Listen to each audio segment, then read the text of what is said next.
So বন্ধুরা, আজকে যাবো আমি বিয়ে বাড়িতে। কেন বরযাত্রী যাবো রাত্রিবেলা, কেন আজকে আমি দিনের বেলা কাজে যাইনি, কেন রাত্রে যাবো বরযাত্রী। তারপরে আমরা সেজে গুজে সব বের হয়ে গেছি, সব ভাই টাই মিলে আনন্দ, বন্ধু বান্ধব সবাই ছিলাম, একটা গাড়িতে নিয়ে নিয়েছি। কোনো গাড়িতে কোনো আর লোকজন আমরা উঠাতে দিইনি, কেন আমরা যাবো সব ছেলে পেলে মিলে আনন্দ করতে হতে গাড়িতে সেই এনজয় করছি, দেখতে পাচ্ছ সেই আনন্দ হচ্ছে। কেন দূরে রাস্তায় বিয়ে হচ্ছে। তারপরে বিয়ে বাড়িতে চলে আসলাম। বিয়ে বাড়িতে এসে দেখি অনেকজনের লোকজনের ভিড়ভাট্টা, ডেকোরেশনের কাজটা সেই করেছে, ফুলের গামটা দেখতে পাচ্ছ। তারপরে মেয়ের বাপ কন্যাদান করবে, তো সবাই জানোই কী করে, আমি তো ওটা জানি না, তাই বলতে পারছি না। তারপরে সব বন্ধুরা বললাম টিফিন মিফিন নিয়ে কী করবো আর, চল বোম টুম ফাটে বাড়ি।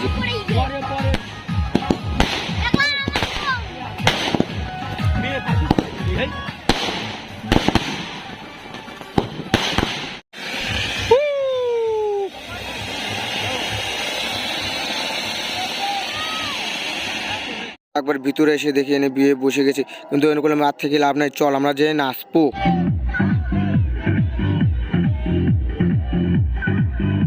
আমরা নাচ গানা করে শেষ করে দিয়ে এসে এনে আমরা খাইতে বসে গিয়েছি, সব খাওয়া দাওয়া করছি। কারণ এনে ভিড়টা কমে গেছিলো, অনেক পরিমাণের ভিড় ছিল, ওজন্য খাইতে পাইনি, তাই আমরা সব বন্ধুরা মিলে খাওয়া দাওয়া করছি।